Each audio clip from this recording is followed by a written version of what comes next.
Muy bien. Entonces, el día de hoy vamos a continuar hablando sobre calorimetría y cambios de fase, pero lo vamos a hacer ya en el contexto de un problema de objetivos avanzados. Entonces, la idea con este problema es mostrarles un razonamiento diferente a la hora de resolver estos problemas.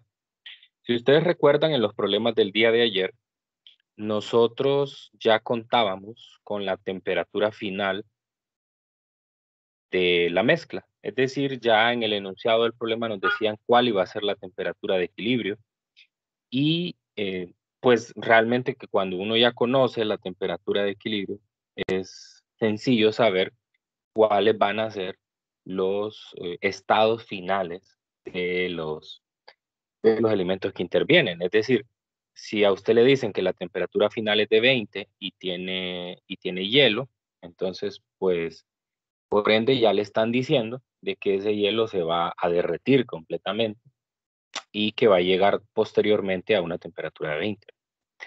Entonces, en el problema que tenemos el día de hoy, tenemos ese inconveniente. Andamos buscando una temperatura final.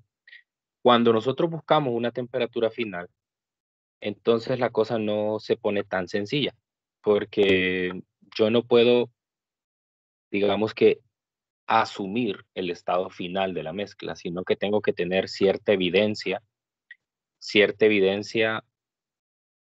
pues en este caso sería numérica, que respalde cuál es el estado final de la mezcla. Entonces, vamos a leer el problema. Me dice que una persona prepara una cantidad de té helado mezclando 520 gramos de té caliente, que para propósitos prácticos vamos a considerar que es esencialmente agua. Eso significa que las constantes, en este caso el calor específico y el calor latente de fusión que nosotros vamos a utilizar, son los del agua. Pues eso no es una, una aproximación mala, ¿verdad? Precisamente porque el té en su mayoría está compuesto por agua, así que perfectamente funcionan las constantes del agua. Muy bien. Me dice que se mezcla con una masa igual de hielo a 0 grados. O sea que tengo 520 gramos de agua caliente o de té caliente con 520 gramos de hielo y este está a 0 grados. Me preguntan cuáles son la temperatura final y la masa de hielo restante si el té caliente está inicialmente a una temperatura de A, 90 grados o B, 70 grados. Entonces, en este caso, nosotros tenemos que encontrar dos cosas. Uno, la temperatura final y cuánto hielo queda después de haber concluido o haber alcanzado esa temperatura final. Ahora, la diferencia entre este problema y los anteriores es que yo tengo una cantidad de hielo exactamente igual a la cantidad de agua, ¿no? Entonces, en este caso hay que tener cuidado porque, pues normalmente cuando uno prepara un té helado, lo que hace es colocarle una pequeña cantidad de cubitos de hielo a la bebida y eso pues obviamente va a hacer que reduzca la temperatura, se va a derretir todo el hielo. Pero en este caso estamos tomando una cantidad exactamente igual de hielo que de agua. Entonces, en su mente, imagínese pues un vaso con agua y un vaso con la misma cantidad pero de hielo y que estos se ponen en contacto. Ahora, la lógica nos dice que el hielo se va a derretir completamente. Ahora, hay que tener cuidado porque la lógica que nosotros usamos es la que está basada en la experiencia cotidiana. Y en la experiencia cotidiana no solo interviene el agua y el hielo, sino que interviene también el ambiente, el aire, que está a una temperatura. Entonces, si yo coloco pues un vaso con una cantidad de té caliente y le coloco el cubo grandote, porque es la misma cantidad de agua, de hielo, eventualmente eso se va a derretir. Se va a derretir, ¿por qué? Porque primero va a haber un intercambio de calor entre el té y el hielo, pero también va a haber un intercambio de calor con el ambiente, porque el ambiente está a otra temperatura, diferente a la del hielo y la del té. Entonces, no lo asociemos directamente con esto, porque como les he mencionado desde el día de ayer, todos estos procesos que nosotros estamos estudiando de calorimetría y cambio de fase se realizan dentro de sistemas aislados, o sea que el ambiente no participa en la transferencia de calor. O sea, al no participar en la transferencia de calor, entonces ya no puedo usar la lógica de decir, nada, eso se va a derretir, porque lo primero que uno piensa es, sí, todo se derrite, eventualmente se derrite, todo llega a una misma temperatura. Eso no es necesariamente cierto. Entonces eso es lo que vamos a pensar en este problema. Muy bien. Entonces, el primer paso va a ser realizar un diagrama como el de los problemas anteriores. Ingeniero, ¿de dónde, Sí, de dónde es el ejercicio? ¿De qué libro? del Resnick. Ok. Entonces voy a graficar la temperatura en grados Celsius, el calor, joules. Muy bien. Entonces, como es costumbre, voy a poner los componentes. En este caso, aquí tengo hielo, acero, y por acá, a una temperatura de 90, en el inciso A, tengo el agua. Ya no le voy a poner T porque el enunciado me dice directamente que lo considera agua. Muy bien. Entonces, de esto que tengo aquí, yo voy a hacer aquí 3 gráficos diferentes que serían como una especie de escenarios para los cuales podría concluir este proceso de intercambio de carga. El primero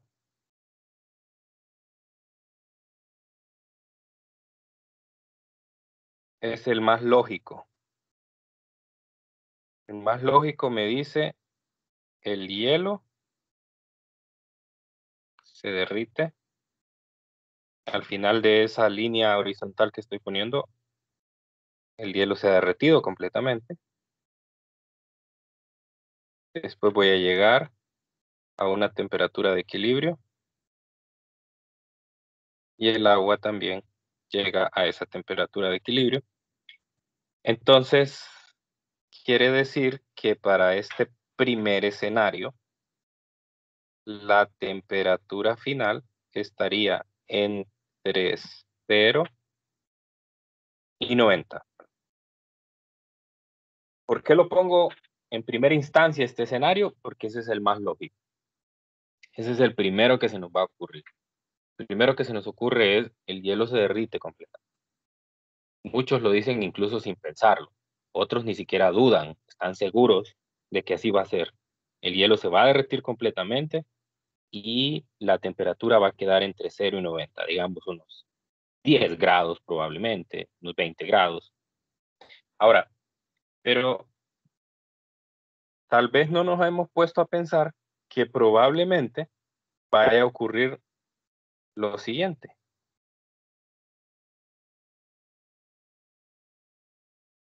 que el hielo se derrita completamente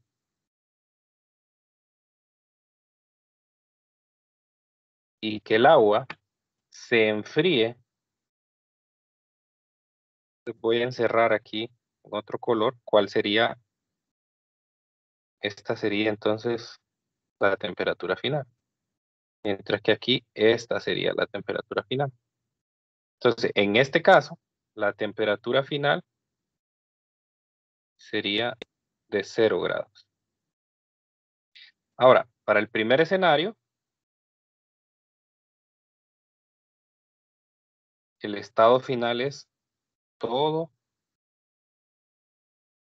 agua. Para este, todo agua. ¿Cuál es la diferencia entre el estado 1 y el estado 2? Pues que en el primero la temperatura esté entre 0 y 90 y que en el segundo la temperatura es 0, exactamente. Ok, entonces, siendo así, ya tengo dos posibilidades para la temperatura final. Bien podría estar entre 0 y 90 o bien podría estar entre 0. Quiero que noten que no estoy poniendo en las desigualdades de la número 1, no estoy poniendo menor o igual, porque quiero descartar la posibilidad de que sea 0 o que sea 90, porque esa la estoy considerando ya en el número 2.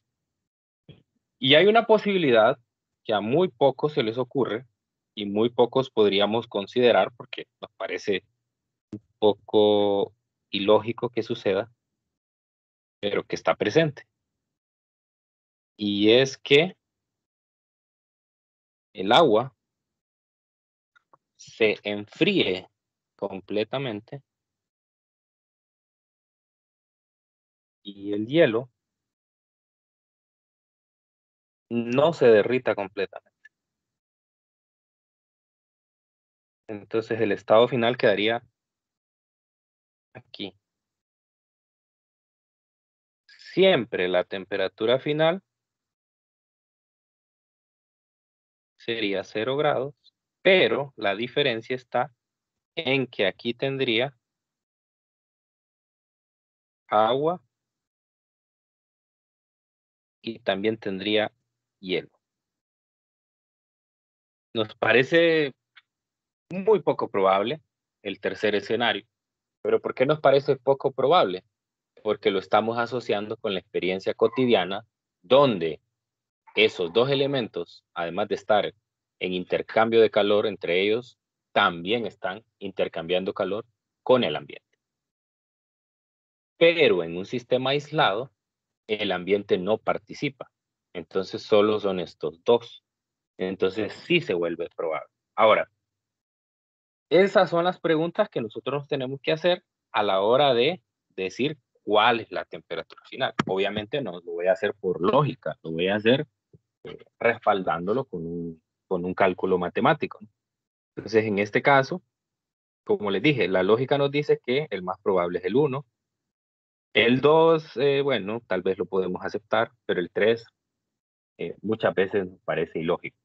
Entonces, la idea del problema es que en el inciso A, el escenario que se cumple es el 1, mientras que en el inciso B, cuando la temperatura inicial del agua es de 70, el escenario que se cumple es el 3.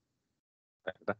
Entonces, ¿cómo sé en qué caso voy a aplicar uno y en qué caso el otro? Bueno, entonces es muy sencillo.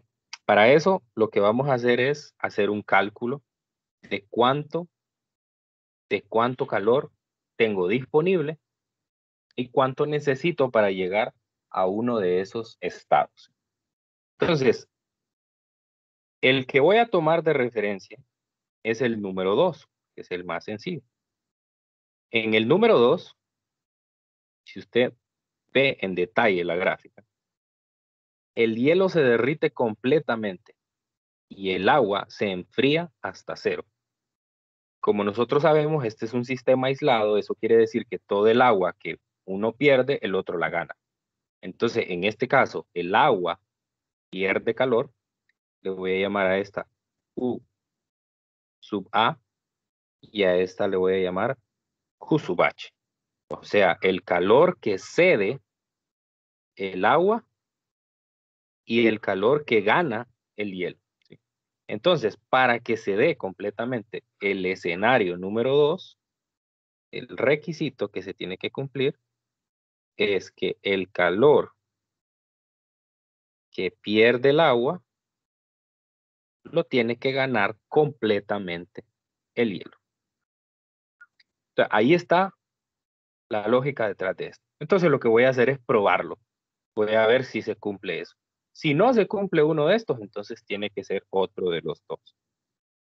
Entonces, voy a calcular primero QH.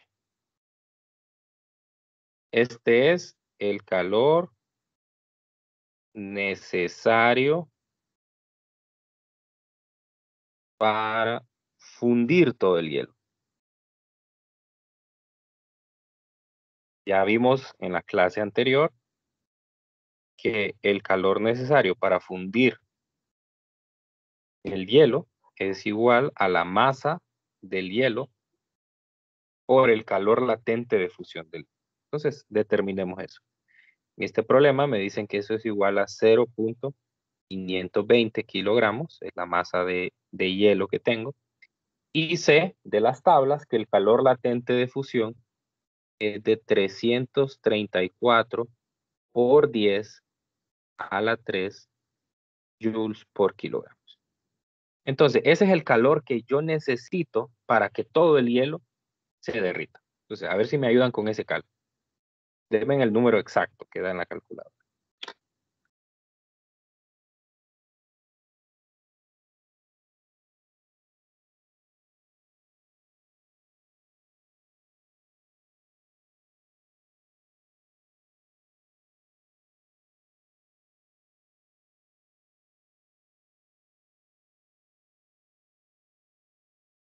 $173.680.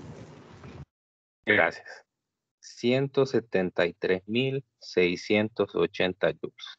Esa es la cantidad de energía que yo tengo que tener disponible para que el hielo se derrita completamente. Y en el proceso número 2, la manera de que eso se consiga es obviamente solamente por el otro elemento que participa, que es el agua caliente. Entonces, el agua, que es el Q sub A, que aparece aquí en el diagrama 2, tiene que darme esa cantidad de calor para que el hielo se derrita. Entonces voy a ver cuánto calor puede ceder el agua al enfriarse desde 90 hasta 70. Bien, entonces hagamos ese segundo cálculo. Este sería el calor liberado por el agua al enfriarse. Entonces, en este caso usamos la otra ecuación. Es la masa de agua por el calor específico del agua por el delta T. Aquí, como lo único que quiero hacer es una comparación de calores, no voy a usar el signo del delta T, porque ustedes saben que el agua cuando pase de 90 a 0, su delta T va a ser negativo. Entonces no voy a poner el signo, porque no me interesa en este momento el signo, solo me interesa saber la magnitud de la cantidad de joules que me puede dar. Entonces Q sub A es igual a la masa de agua, que es 0.520 kilogramos también, por 4.190 joules por kilogramo Celsius grado, por 90 Celsius grado. Positivo, ¿verdad? Porque estoy tomando el valor absoluto. ¿Cuánto da esto?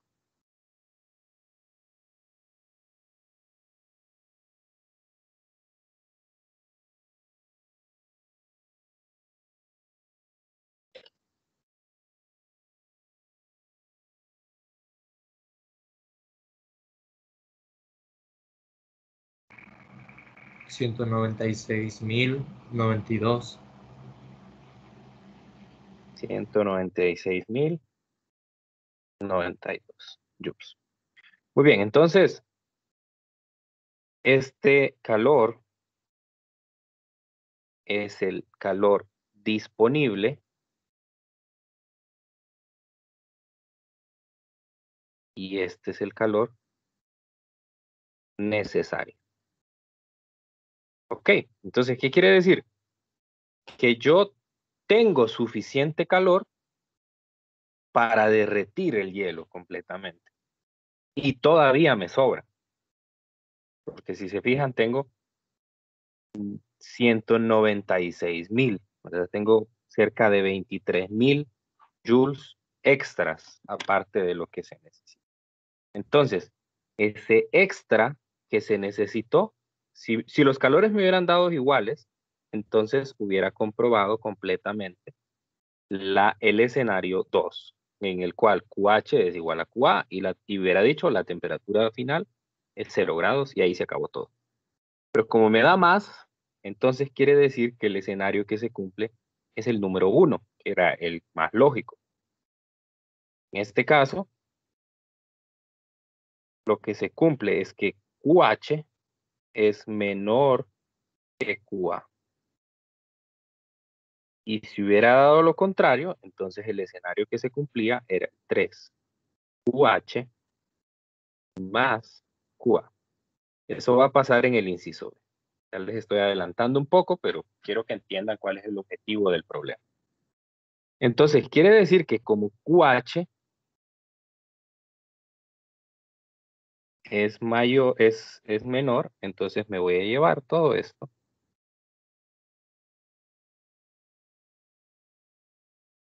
y lo voy a pegar aquí, porque lo que es precisamente lo que se cumple.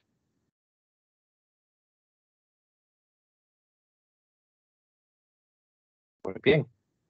Entonces, esta es la gráfica que tengo que probar.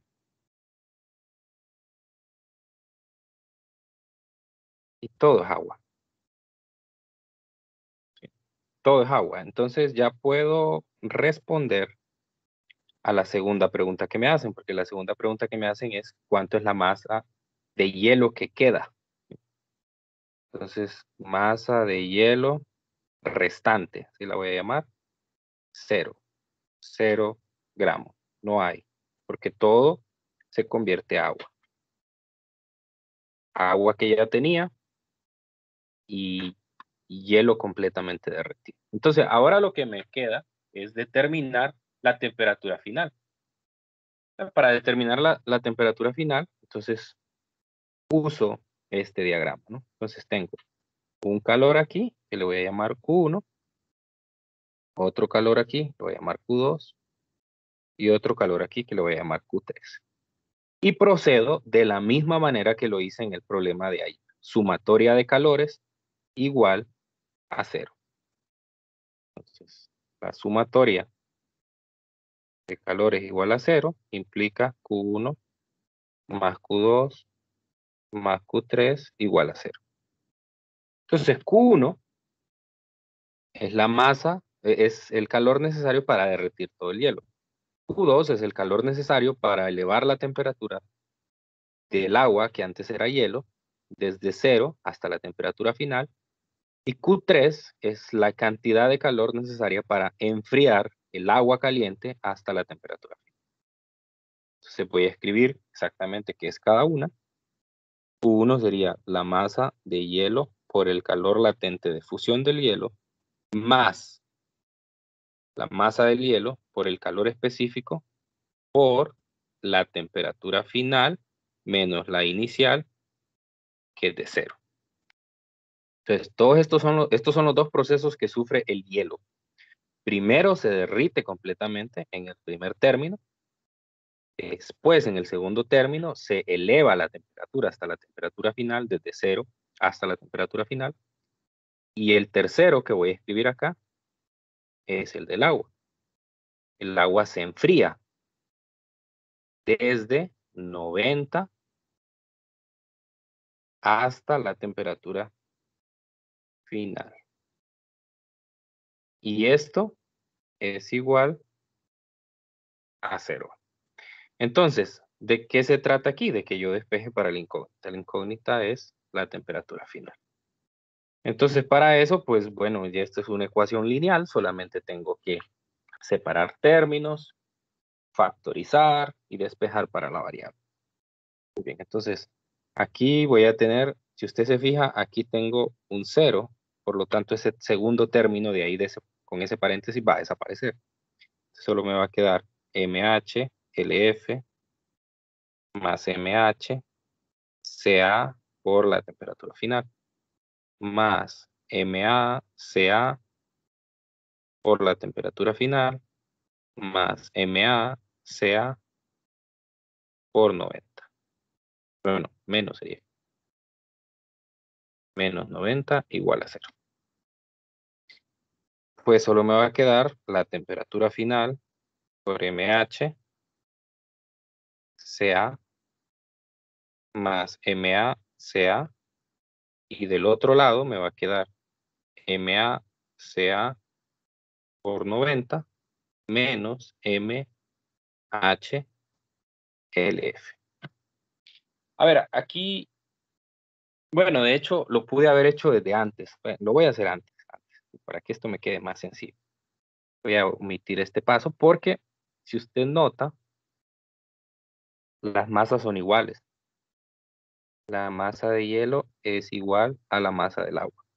Eso quiere decir que yo tengo ese factor común en todos los términos. Así que lo puedo cancelar. Así que va a quedar más sencilla esta ecuación. Va a quedar la temperatura final como factor común, Ca, bueno, sería 2 veces Ca, porque eso es el segundo término y el tercer término me van a quedar exactamente igual. Sería 2 veces Ca, y del lado derecho solo me va a quedar Ca por 90 menos del F. Bastante sencilla la ecuación. La temperatura final entonces sería Ca por 90 menos el F entre 2 veces Ca. Sustituyo y me va a quedar 4190. Voy a poner las unidades. Joules, kilogramo, Celsius grado, 90 Celsius grado, menos 334 por 10 a la 3 joules por kilogramo. Todo dividido entre 2 por 4190 joules por kilogramo Celsius grado. Muy bien. Ayúdenme con ese cálculo.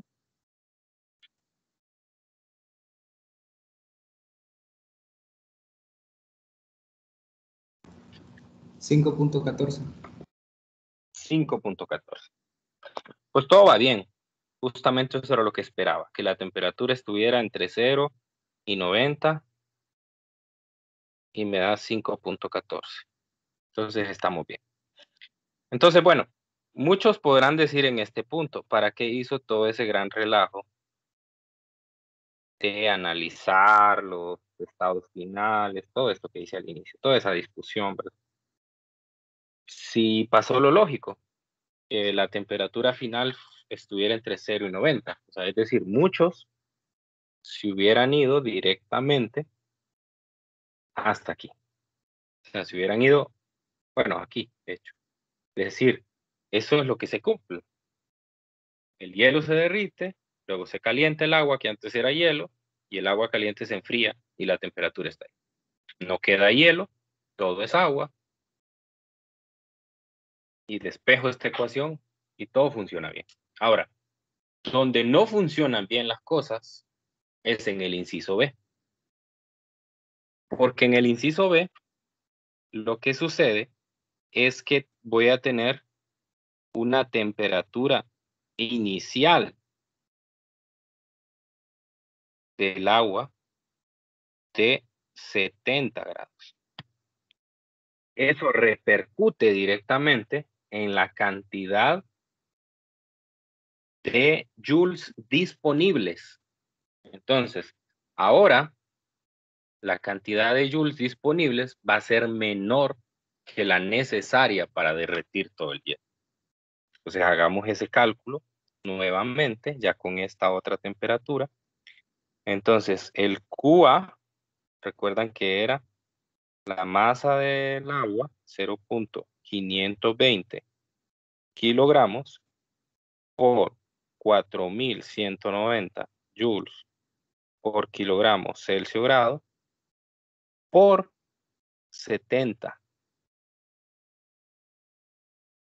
¿Cuánto da eso?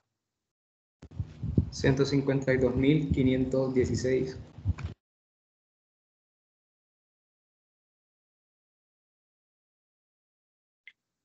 Entonces, si se fijan, esto es menor que QH. Y según los escenarios que planteamos al inicio, ¿cuál entonces es el que se va a dar? ¿El 1, el 2 o el 3?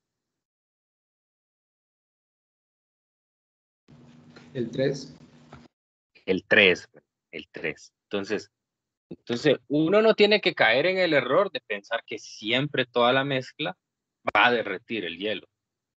Recuerde, no lo asocie con la experiencia cotidiana, porque la experiencia cotidiana participa el aire. Aquí no participa el aire. Entonces, por eso, obviamente, es que al final queda una mezcla de agua y de hielo. Entonces, me voy a llevar, como lo hice en el anterior, me voy a llevar todo esto, porque esa es mi justificación de lo que está pasando.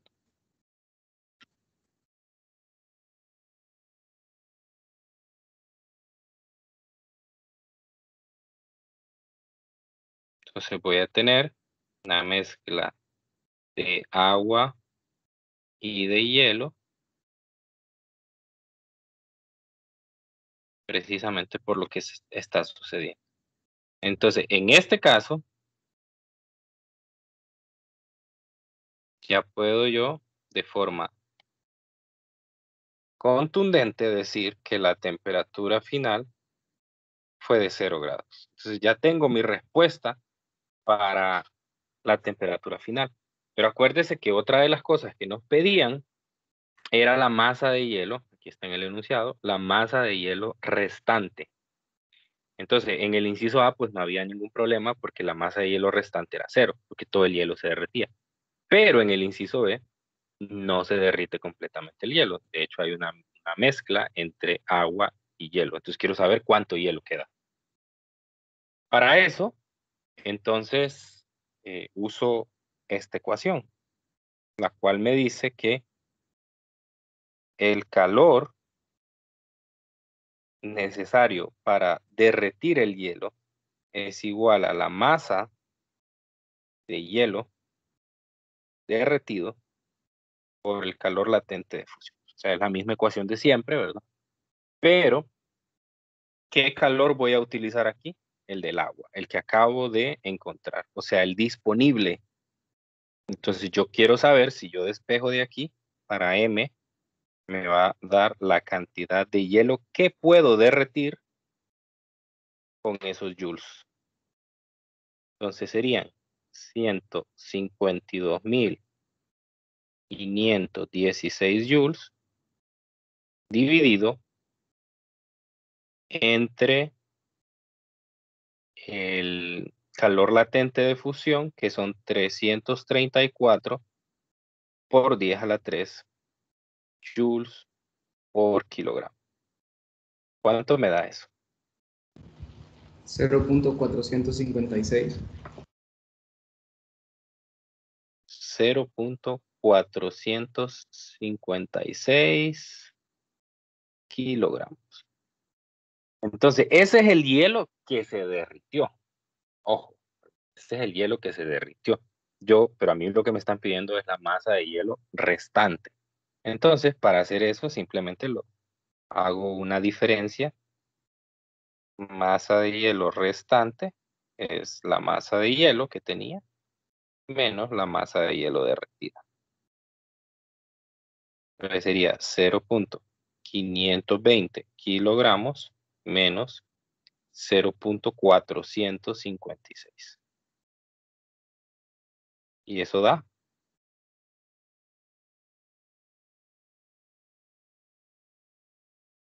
0.064.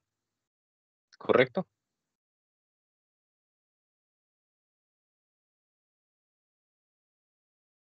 Sí, ingeniero. Está bien, muy bien. Entonces, ya tengo allí cuál es el hielo que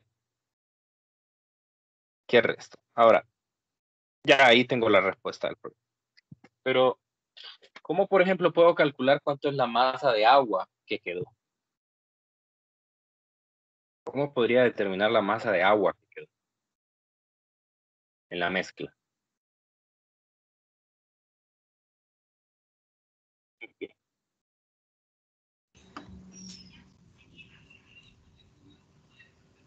Solo se suma, creo, la masa de hielo derretida con la masa de agua. Así es. La hielo derretida ahora es agua líquida y toda el agua que pues ya tenía, ¿no? Entonces, en este caso, serían los 0.520 de agua más los 0.457 kilogramos que me acaba de dar el hielo que sí logré derretir. Entonces, ahí es donde está el problema. Y por eso yo les digo que este problema suele ser un lío, porque muchos pues directamente se pasan a esta parte. De un solo se pasan a la sumatoria de los calores. Entonces, cuando a nosotros en un problema nos pidan determinar la temperatura final, o sea, la temperatura de equilibrio, nosotros tenemos que hacer necesariamente este análisis de los escenarios posibles. Bueno, porque todo depende no de la lógica, sino de cuánta material hay. Entonces, ¿por qué sucede esto que no nos parece tan familiar? Es porque tengo 520 gramos de té y tengo 520 gramos de hielo. O sea, imagínese que usted está agarrando una olla llena de té y está agarrando exactamente una cantidad igual de hielo, un gran cubo de hielo, y los mete dentro de un calorímetro o de algún recipiente aislado, de manera que el ambiente no participe, y los pone en contacto. Entonces va a haber una transferencia de calor y dependiendo de cuál sea la temperatura inicial del té, así se va a poder saber cuál es el estado final. Entonces probamos en este ejercicio que si la temperatura inicial del té es de 90, entonces ocurre lo que esperábamos, que todo el hielo se derrita y que entonces pues me quede un té más, con una temperatura, digamos, más fría. Me queda a 5 grados, un té frío, exactamente lo que andaba buscando. Y en el segundo caso, ¿qué es lo que va a quedar? Bueno, siempre va a quedar un té frío, más frío todavía, porque el té va a quedar a 0 grados, pero todavía me va a quedar hielo. El hielo no se va a derretir completamente. Ahora, si yo abro ese recipiente y dejo que participe el aire o el ambiente en general, que está a otra temperatura, ahí se va a derretir todo el hielo y al final entonces pues me va a quedar otra cosa, ¿no? Entonces, esa es la parte que quiero que capten bien. O sea, obviamente este es un problema de objetivos avanzados. Es decir, no es un problema que ustedes lo pueden encontrar en el examen, en el último ejercicio, en la tarea, en los últimos 3 ejercicios de la tarea. Seguramente que en esta tarea que, que les dejé ahorita hay un ejercicio similar a este. Entonces, pues hay que practicar esto. Quizás esa primera parte del análisis del calor pueda parecer un poco confuso, porque es algo nuevo y no es normal en los problemas de calorimetría, pero bueno, si tienen alguna pregunta, háganla. Es el momento. ¿Cuál era el escenario 3? Es que veo la gráfica, pero casi no lo entiendo. Aquí, Sí, bueno, el 1 implica que el hielo se derrita completamente y que además se eleve un poco la temperatura. Ese fue en el inciso A. Probamos que era 5 grados. El escenario 2 era que el hielo se derritiera completamente y el agua llegara hasta 0. Entonces, en ese caso, la cantidad de calor del hielo tiene que ser igual a la del agua. Y en el 3 es que aquí tengo, vamos a ponerlos, aquí tengo el QA y aquí tengo el QH. Entonces, si se fija, el QH no llega exactamente a encontrarse con el otro proceso. O sea, queda como incompleto. ¿Por qué? Porque si hubiera llegado a encontrarse con el otro, entonces el escenario sería el 2, donde todo el hielo se derrite. Entonces, lo que quiero ejemplificar con esa línea incompleta que no llega a encontrarse con la otra, es que no todo el hielo se derrite, sino que solo es una parte la que logra derretirse y por eso me queda poco de hielo ahí. Pero ese es el número 3. Y de eso depende la temperatura final. Y cuál es la mezcla final que tengo. En los primeros dos solo tengo agua y en el tercero tengo agua y tengo hielo.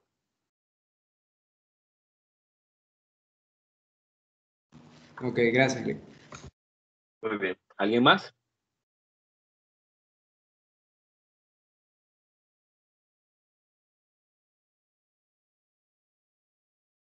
Bueno, entonces lo que les queda es practicar. Ya tienen una tarea y ya casi estamos terminando el capítulo 17, entonces pues tienen una buena cantidad de problemas para practicar. Entonces no dejen que les pase lo mismo que en el parcial anterior, no dejen que se les acumule el contenido. Yo estoy seguro que muchos, sé que algunos sí están conectados, están prestando atención, pero estoy seguro que hay otros que no. Solo están aquí por no perder la asistencia.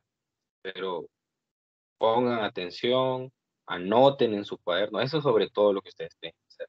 O sea, ustedes no pueden recibir una clase sin estar sentados en un escritorio, en una mesa, concentrados, tomando apuntes en un cuaderno. No puede estar tirado en la cama, solo haciendo capturas de pantalla o esperando que ya después, allá cercano al examen, va a volver a ver todos los videos. Ese no es una buena manera de estudiar. Así que hay que concentrarse, hay que empezar a estudiar con tiempo, vayan haciendo problemas, vayan practicando. Como les he dicho siempre, estoy en toda la disposición de apoyarles.